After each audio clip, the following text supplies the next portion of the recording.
এটা আমার জানার বিষয় না, এটা আমার অথরিটিও না। আমি গোষ্ঠীতে কাজ করি না যে আমি এটার বাধা দেবো। আমাকে টাইমছে, আমি পাড়ার ছেলে, আমি তৃণমূল কংগ্রেস করি, তাই আমি টাকা কোথা থেকে পাইয়ে দেবো? আমি টাকা দেওয়ার অথরিটি? আচ্ছা, এই বিষয়ে তাহলে আপনি কিছু জানেন না? ওটা তো স্বয়ম্বর গোষ্ঠীর ব্যাপার। ওকে বাদ দিয়ে দিয়েছে, তো ওকে টাকা দিয়ে বুঝিয়ে বিক্রি করে দিয়েছে, সেই ডকুমেন্টস তো স্কুলেই আছে। আচ্ছা, এই বিষয়ে অভিযোগ করছে। আমি কুমনগর হাই মাদ্রাসা, আমি নাইট গার্ড ছিলাম 20 সালে, 25 সাল হয়েছে। আমি 2 বছর আমি নাইট গার্ড ডিউটি দিয়েছি। দেওয়ার পর 2 বছর পর টাকা এসেছে।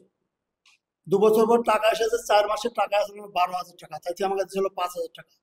এইলে ঝামেলা মিজান হাসানের সাথে। দেওয়ার পর আমার মিজান হাসানটা আমার বাড়ির পাশে, সম্পর্ক ভাই হয়েছে। ও রাজনীতির নেতা, মানে স্কুলের সেক্রেটারি, তারপরে গোলাগাড়ি। হ্যাঁ, এবার আমার ওই 2 বছর পর ঝামেলা হওয়ার পর আমাকে শাহ আলম সরকার সিদ্ধে পঞ্চায়েতে যে হাত পা ধরে বললেছে, ঠিক আছে তোমার টাকা পয়সা দেওয়া আসবে, তুমি আমার সাথে থাকো। আবার ভোট টোট করার পর আমি শাহ আলমের বাড়িতে 2 বার গেছি, আমাকে টাকা পয়সা দেয়নি। এবার আমার জাল সহি করে নিয়ে সব টাকা পয়সা তুলিয়েছে।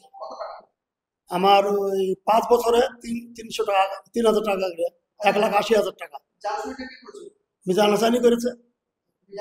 হ্যাঁ, ওর স্ত্রীর নাম হলে অ্যাকাউন্ট, ওর অ্যাকাউন্টে টাকা ঢুকতো, আমাকে দেয়নি। ও তো প্রথম 4 মাসের 12,000 টাকা ঢুকিয়েছিল, 5,000 দিয়েছিল, ওইলি ঝামেলা যে আমাকে টাকা পয়সা দেয়নি, যার সহিতে সব টাকা পয়সা তুলে নিয়েছে।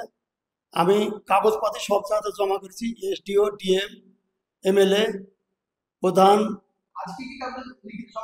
না, আজকে না, আমার দিন মাস কিনে আগে দেওয়া আছে। আজকে আবার জমা দিচ্ছি, কথা দিচ্ছি সবকে যে আমার এই হ্যাঁ, আবার আজকে বলছি আমার সূক্ষ্ম বিচারটা না, ভিডিওকে আগে দিয়ে দিয়েছি, সবকে দেওয়া আছে আমার। আমি অভিযোগ আবার দিব, ম্যানেজিং কমিটিরা আজকে জমা দিয়ে গেল। আমি সূক্ষ্ম বিচার যেন চাই। আমি 1,80,000 টাকা পাবো। আমার নাম ওয়ালিদ রহমান।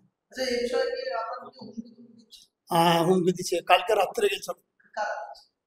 ওই আমি যে মুড়ে বসে থেকে মুড়ে মিজান হাসান দেখে নিব, আমার বদনাম বাইর করেছে, দেখে নিব। হ্যাঁ।